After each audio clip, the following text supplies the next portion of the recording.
بسم الله الرحمن الرحيم. الحمد لله ثم الحمد لله، ما توفيقي ولا اعتصامي ولا ثقتي إلا بالله، عليه توكلت وإليه أنيب، حسبي الله. أيها الأحبة، نحن معكم وأنتم معنا، وبرنامجنا برنامج عشائر هنة.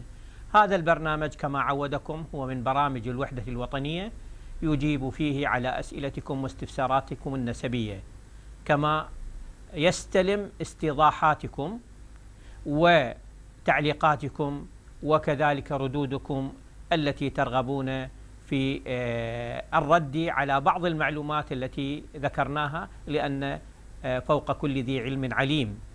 ولذلك من هذا المنطلق ومن هذا الباب هناك بعض الشيوخ أرادوا أن يتداخلوا في الموضوع فيبينوا أنسابهم وأصولهم لكي لا تختلط الأسماء المتشابهة. واليوم في ضيافتنا الشيخ أبو أحمد محمد شاكر موسى الرجب الربيعي، اللي هو من شيوخ آل توبة في بغداد في شاطئ دجلة، فأهلا ومرحبا به، حياك الله شيخ. يا أهلا وسهلا بالدكتور، حياك الله. شيخنا الفاضل، احنا بالنسبة لنا توبة، وهناك بني توبة، وهناك آل توبة، وهناك أسماء متشابهة. أنت من أي الفروع من ربيعة؟ وما هي الفروع التي تنتمي إلى توبة؟ ومن هي العشائر التي تنتمي إلى هذا الفرع الكريم؟ نعم. بسم الله والحمد لله والصلاة والسلام على سيدنا محمد وعلى آله وصحبه وسلم. حياك. بداية الكلام أشكر على هذه الاستضافة قناة بغداد الفضائية وبرنامجها برنامج عشائر أهلنا، ومقدمها الشيخ خليل الدليمي. حياك الله. نعم، بعض الناس يصير بعض عندهم الالتباس. نعم. بين التوبة وآل التوبة. هي آل التوبة من الرولة نعنزة. نعم. وهم يدون معه بني حكيم. نعم. أما عشيرة التوبة تنتسب إلى تغلب بن وائل. نعم. ومن عشيرة التوبة تسكن في عدة مناطق في العراق، منها نعم. محافظة ديالى، ومحافظة بابل، ومحافظة بغداد، ومحافظة الأنبار، ومحافظة نينوى. نعم. وفي محافظة ديالى ينتخون هذه النخوة بربعية لانتصارهم على إحدى المعارك، فقالوا ما همنا كثر التهاويد، هذه لهنه طبيعة، كسار تل القوم ذول احنا ربيعة. نعم. والذي يرأس عموم التوبة هو صدام ابن عبد القادر ابن جويمير ابن نقة ابن ضيدان ابن علي ابن حسين ابن سيف ابن غنيمة ابن ظاهر ابن جعدان ابن عتبة ابن علي ابن نصر الله ابن هزاع ابن غانم ابن توبة، وهو التوبة اسم على مسمى. نعم. وجويمير النقة شخصية من مواليد 1895. نعم. وتوفى عام 1968. نعم. وهو كان أحد أبطال ثورة العشرين. نعم. ومن أفخاذ التوبة في ديالى أكو عندنا بعض الأفخاذ ولهم الأولوية معنا، اللي هم نعم اللي هم من ربيعة، ولكنهم حلف مع عشيرة التوبة. نعم. منهم البغمزي، هم من علي باشا من إمارة ربيعة، ويدون أو يرأسهم الحاج وسام العوني. نعم. ويسكنون في محافظة ديالى الوجيهية. ومنهم الهليكية، هم من السراي، وأيضا مع التوبة ويرأسهم سامي.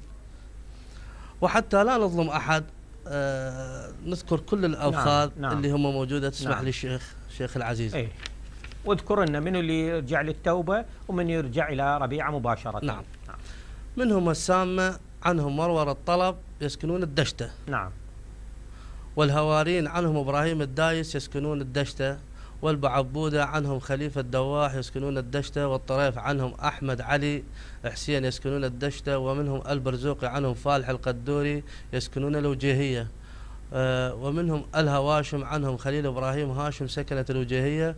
ومنهم مثل ما تكلمنا قبل قليل الهليكية عنهم خليل إبراهيم يسكنون الوجيهية، ومنهم الحبشية عنهم إبراهيم كريم يسكنون البغدادية.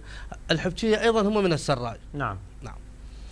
والبوحمدي عنهم جمال توفيق يسكنون المغدادية، والبقرجي عنهم إجواد كاظم القرجي يسكنون جلولاء، والبقطة عنهم سلمان عبد محمود يسكنون التحويل الخالص، والبمرواح عنهم سعد عبد الرسول حامد يسكنون الخالص، وآل حساني عنهم عبد الرحمن حسن يسكنون قرية العامرية، والبجاسم عنهم سالم حسن المشير يسكنون قرية الدوخلة، والبعبدلي عنهم دكتور مدحت الرشيد سكنة الغالبية، وفخذ إبراهيم العبود عنهم مهدي الصالح يسكنون العواشق، والبليلو عنهم عمار محمد رضا سكنة الهويدر، وآل سارة عنهم يحيى نصيف جاسم سكنة خرنابات، هذول الناس أيضا من عنزة.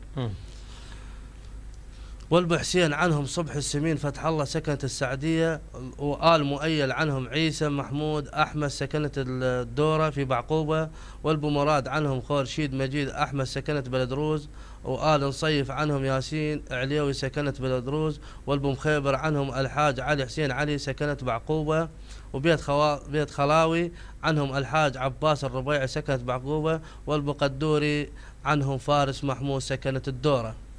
ومن عشيرة التوبة أيضا في بغداد. نعم. سكنوا في محافظة بغداد سنة 1775. نعم. ومنهم في قضاء الكاظمية شاطئ التاجي، وهم البرجب أيضا من التوبة. من عندهم. نعم اللي أنا. بس هنا النخوة تختلف.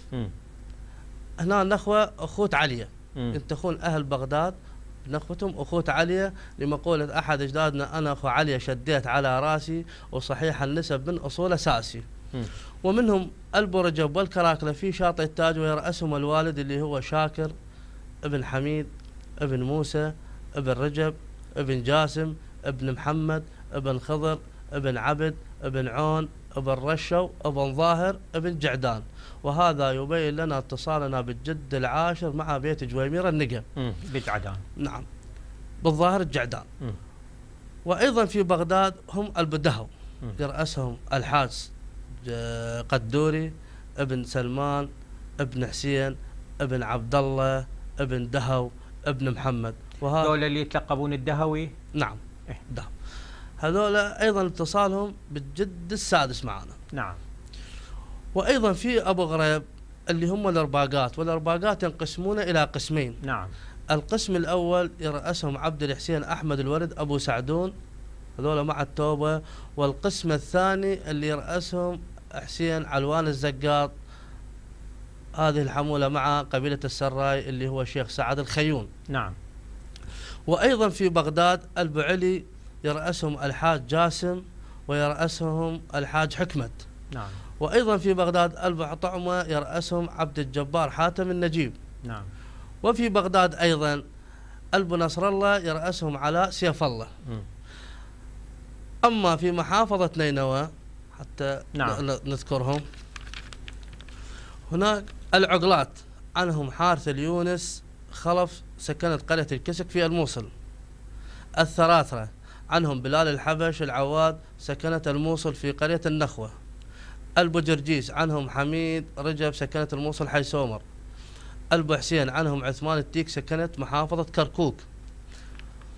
البنايف عنهم أحمد النايف سلمان سكنت كركوك. والبو حمد عنهم لطيف رميض جاسم سكنت الرمادي. وآل شبيب عنهم الأستاذ محمود نجم الطوبشي. نعم. وأيضا في محافظة بابل الحلة بيت إبراهيم بيت إبراهيم الصالح عنهم شوكة إبراهيم الصالح. وبيت السعيل عنهم أحمد حسن عبد الله. نعم. وهناك أيضا من عشيرة التوبة في الدول العربية. نعم. منها في سوريا والأردن وفلسطين، ويرأسهم الشيخ صالح بن عبيد بن علي بن حسن، وهذا لهم قربة في أمامنا أهل التوبة في الموصل. نعم. وأيضا عشيرة التوبة لها اتصال كامل مع باقي شاء الربيعة. نعم. أو قبائل ربيعة، من سراي ومياح وبن عمير. نعم. وقريش. نعم. نعم. والآن هم يشاهدون وإحنا متواصلين، سنينتنا وحدة والتزامنا واحد، ومع أمير ربيعة اللي هو محمد ابن ربيعة ابن محمد ابن حبيب. ومع السراي ومع مياح ومع كل قبائل ربيعة من الشمال إلى الجنوب. نعم. وأما عشيرة التوبة حتى نكمل انتسابها حتى نعم. توضح نعم. للناس نعم. وللمشاهد. يعني نسب توبة الآن نذكره. نعم نسب توبة حتى توضح للمشاهد أكثر. وهو كيف يرتبطون بربيعة. نعم. وهو التوبة غانم ابن توبة ابن محمد ابن حسن ابن منصور ابن سلطان ابن عبد الله ابن محمد ابن سلمان ابن محمد ابن عذار ابن مالك ابن هجرس ابن كليب. هجرس اللي هو الجرو وكليب اللي هو وائل. وهذا مالك يرتبط به قبيلة السراي اللي هو شيخ سعد حسن الخيون، وعشيرة البدراج اللي هو يترأسهم الشيخ علي شعلان المطشر، وقبيلة آل موزع اللي هو موزع ابن حية ابن مالك، ابن كليب ابن ربيعة ابن حارث ابن زهير. وهنا يبين ارتباطنا بإمارة ربيعة، نسب إمارة ربيعة ونسب قبيلة عتاب. نعم. ابن جشم ابن بكر. وهنا هم يبين لنا بارتباطنا بمياح ثعلبة ابن بكر ابن حبيب ابن عمرو ابن غنم ابن وائل ابن تغلب. نعم. وتغلب أيضا تنتسب إليه بني شيبان وألب حمدان وأخوة للبكريين. نعم.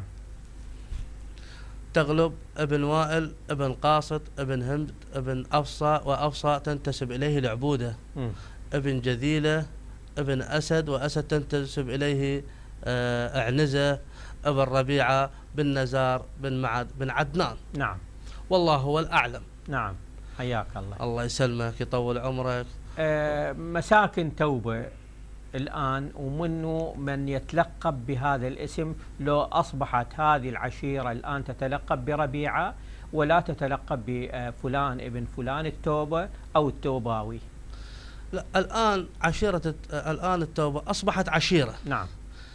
لأن تحتوي على ما يقارب 33 فخذ. نعم.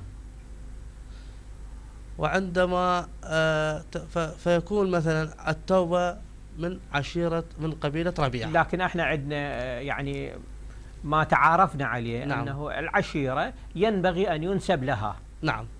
هل هناك من ينسب التوبة إلى التوباوي أو التوبي أو شنو يعني النسب اللي ينسب لهم، أو يكتب الربيعي؟ لا، يكتب الربيعي. نعم، يكتب الربيع.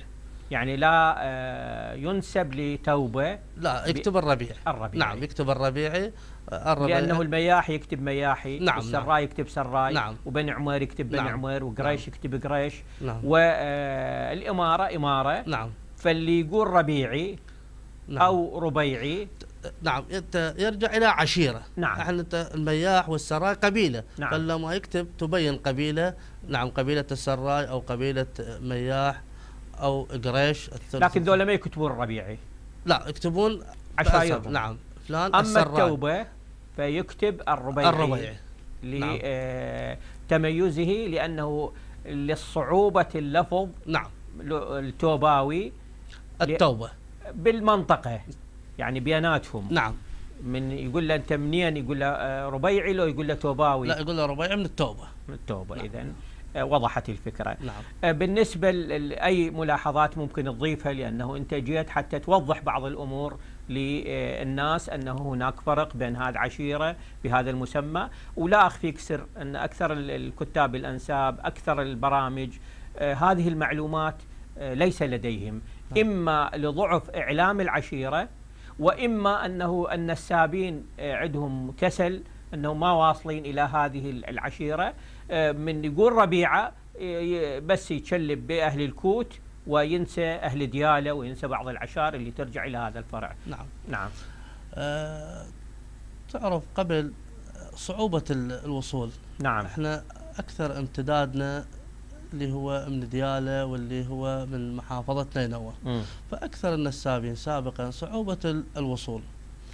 فما جلست أمام الأمير ربيعة محمد الحبيب الله يرحمه، الله يرحمه، فقال الآن أنتم التوبة أصبحتوا عشيرة متكافئة،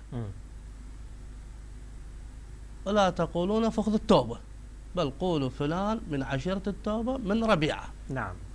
لكثرة أفخاذها. لكثرة أفخاذها. واللي ذكرناهم هسه. واللي ذكرناهم واللي تبينت عند المشاهد.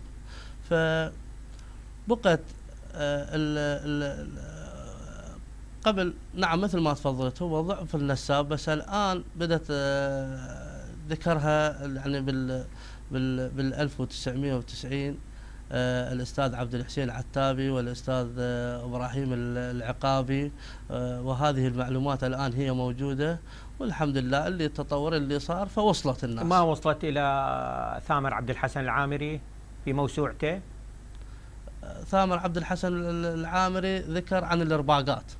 نعم ذكر عن الإرباقات، لكن هذا التفصيل نعم بعمود النسب نعم هذا التفصيل لم يذكره أحد إلا أنت نعم الآن نعم وبعض الكتب، لأن مو كل الكتب الناس تقراها. نعم الآن ظهرت، وإن شاء الله بإذن الله تعالى عن طريق هذا البرنامج وعن طريق اليوتيوب عندما تنشر ستكون المعلومات واضحة عن هذه القبيلة العربية التي تستحق منا كل الخير. وأنا كتبت عن بعض القصائد عن ربيعة. نعم. تسمح لي شيخنا العزيز، لكثرة ربيعة ولكثرة تواجدها في الوطن العربي نعم وفي العالم بالكامل، فقلت حي عمام ربيعة لأنهم بشداي الزيزوم. نعم. وهالقول وفعل وافعالي، حبهم بنص القلب، حبهم بنص القلب مرسوم، وشوفهم راحة والبال يصفالي. انهض وبيهم اتحزم، هم السيفان لهم ملزوم، وادحم على المنايا ولا أبالي، والكرم صار لنه ملبس هدوم، أساس تاريخ ونصب تدلالي. هل القالة وغذانا الصبر، ما نزعل ولا نقوم ولا نزعل المجبل واللي تعنالي، وافتخر بالربيع لو بالصين مضموم، بس نعم. اسمه يحل غطرة عقالي. والنعم نعم. منك ومنهم. ليش قلت افتخر بالربيع؟ لإحدى مجالساتي أمير ربيعة الله يرحمه قال أنا في الصين واستدعتني السفارة، فقالوا لي اليوم أكو وفد يجي يستضيفك، فجاني وفد من الصين وهم من ربيعة. قال سألتهم قلت لهم أنتم يعني جابكم لهنا؟ قالوا في زمن الفتوحات. نعم نعم. فهذه البيئة خليتها على ذاك القول نعم. الأمير الله يرحمه. نعم نعم. طول عمرك والسلام عليكم. حياك الله. شرفتنا شيخنا الفاضل، وإن شاء الله إذا حصلت إضافات بعد نجيب أن بعض الأسئلة. أيها الأحبة، فاصل ونواصل، وبين الفاصل والتواصل لا تنسوا ذكر الله، لا تنسوا الصلاة على الحبيب المصطفى صلى الله عليه وآله وسلم، ولا تنسوا الدعوة والدعاء لوحدة وتوحيد العراق. عشاير أهلنا الأصالة والقيم النبيلة، انتو قوتنا عشاير أهلنا النبع الصافي والقيم الأصيلة.